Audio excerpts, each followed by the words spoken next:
Back once again with Taylor Bradford of the Gloucester Times for Cape Ann Today. How are you, Taylor? Good. Thanks for having me on. Of course. Well, we are sort of rambling towards the start of school and the mayoral preliminary debates in Gloucester. So I know those are two key stories we're working on. One right off the top, though, are mask mandates. Yeah, so let's talk about the resurgence of COVID-19. We all know the Delta variant is a new and highly contagious variant of the coronavirus. And as the city's continuing to look at that trajectory and how that's affecting the city, they're also thinking about the beginning of school and what might happen for students, for faculty and staff as they continue to try to educate students and make that an effective learning place for everybody. So the school committee of Gloucester met on Wednesday night to vote on both mask mandates for faculty, staff, and students, and also a vaccine requirement for faculty. And so the conversation was kind of already set in stone. As we know, the Department of Elementary and Secondary Education for the state of Massachusetts decided earlier this week that they were going to mandate masks already for all public schools within the Commonwealth. So it seemed like it was a moot point last night, even from the very beginning, because they were going to be mandated to be wearing masks anyways. But they really made sure that the public had an opportunity to talk about their perspective. So they held a public hearing where, I think it was actually a pretty split perspective for those who went on, those saying that they're grateful for the mask mandate, other of those who saying it's unlawful and unscientific, stating that their concerns for the social emotional well-being of students who will continue to have to wear masks and how that affects them. So there's a lot of perspectives on either side, and you can watch that on the city's website or read a little bit of the narrative on our website, but also noting that at the end of the day that they did vote unanimously to mandate masks for students, staff, and faculty. Again, if you're outside, you don't have to wear a mask. So there are a few, particulars about this mandate, and I won't go into all of them because there's quite a bit, but just for those who are curious, it will be required on all public transportation. That includes school buses. It will not be required outside. And as they continue to look a little bit more into what it might look like for the school year, they're going to revisit this October 1st. So that's a big thing that's in line with the state's decision as well, saying, the virus is fluctuating all the time, so we should continue to revisit. So they will revisit it October 1st. But as of right now, students who go to the first day of school next week can be expected to be wearing their masks. So pick out your favorite one and get ready for that first day. But they also decided to vote unanimously on vaccines for faculty and staff and anyone who's employed. They're saying that it's kind of a caveat of being employed by the school district, that they will have to be. Again, there is exemption, medical and religious exemptions should be allowed. So again, there are a few different things that, again, those nuances that we're going to be seeing within the mandates there. And so that they have until, I believe, October 2nd to be fully vaccinated. So people don't have to come next week fully vaccinated, but I'm sure that's going to be a conversation that continues to happen throughout the school district.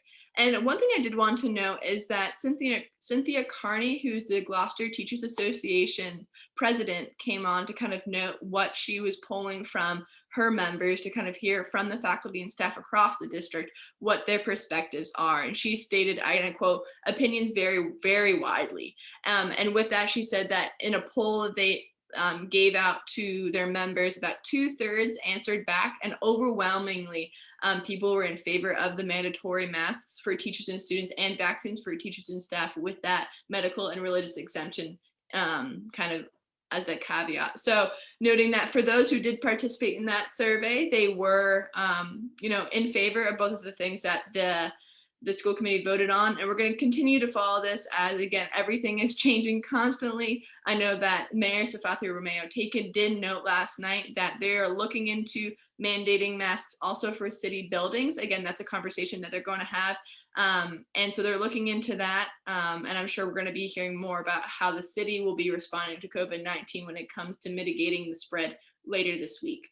Right. And we already know, as a side note, that the schools in Rockport and Manchester, Essex have the mask mandate, as well as the public buildings in both those towns as well. I'm not sure about Essex yet, but Manchester and Rockport for sure. So there is that. Okay, thanks for that, Taylor.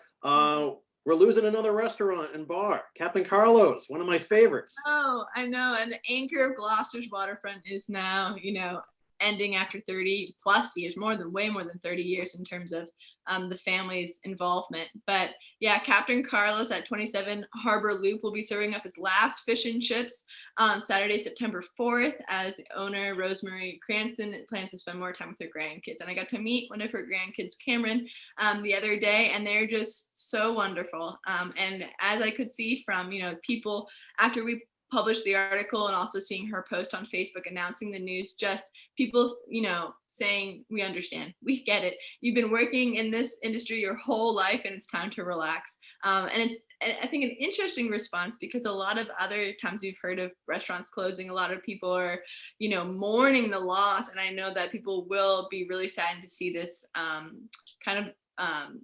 anchor of Gloucester kind of head on out. But I think that's the real cool thing about a small community that's very family oriented, is everyone gets it when it's time to close up shop. And so they've been around for a long time, and she does not know what's going to happen to that building, as she's not the owner, she's just the tenant right now. So we'll see what hops over there next, but she's really grateful for the time that she was able to spend in the wonderful space. And she mentioned that it was really the people that made it, the people that came in and out, the employees, the staff, and just the history that came along with a family-run business.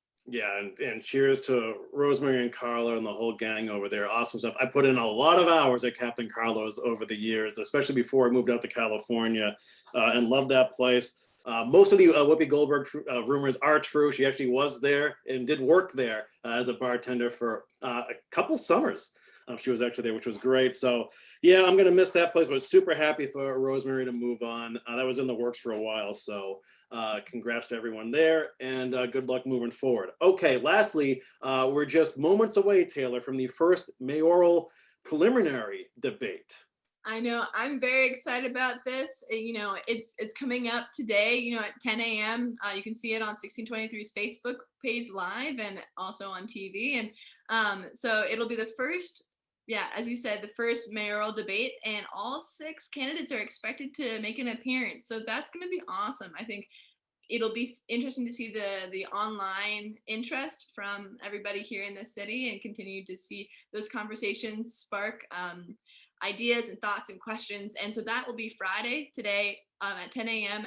The location, although the public are not welcome to attend the venue just due to COVID regulations, will be at Sawyer Free Library. And again, it'll be streamed live, and it'll be a really interesting debate as we're starting to meet up with all the different candidates. We're starting to see signs everywhere in the city, and I'm sure after the end of the debate, we'll have a lot of questions, thoughts, ideas, and more content for the next debate that's going to be held at the Magnolia Library later this month. So again, definitely stay tuned. Hop onto 1623's Facebook page at the end of the afternoon if you're curious to know what happened. Definitely. We're going to be live, Taylor. Yeah, we're going to be live, and you can check out Gloucester Daily Times website to hear a story or read a story about what also happened if you want to kind of get a play-by-play through some written work. So if you're watching this interview right now on 1623's Facebook page, just sit here and stare at the screen for another hour or two, and then all of a sudden we'll just pop back in here and bring you the debate. Yeah, it's so true. It's so true. Yeah. So, but yeah, definitely stay involved, get out to vote, and stay up to date with 1623 and Gloucester Daily Times to hear more about what's happening this election season. Yeah, and like Taylor said, this is the first of only 2 debates featuring all 6 preliminary candidates. And the next will be September 8th at Magnolia Library. So, okay, thanks again for your time, Taylor. As always, you can watch the debate live here momentarily, right around 10 o'clock or so on Channel 12 and 1620 Studios Facebook page. And of course, you can get many more follow-ups for the Gloucester Daily Times online or in real paper form, which I also get as well. And if you have time too, Captain Carlo's last day, September 4th. We will be there. So, okay, thanks again, Taylor. Bye.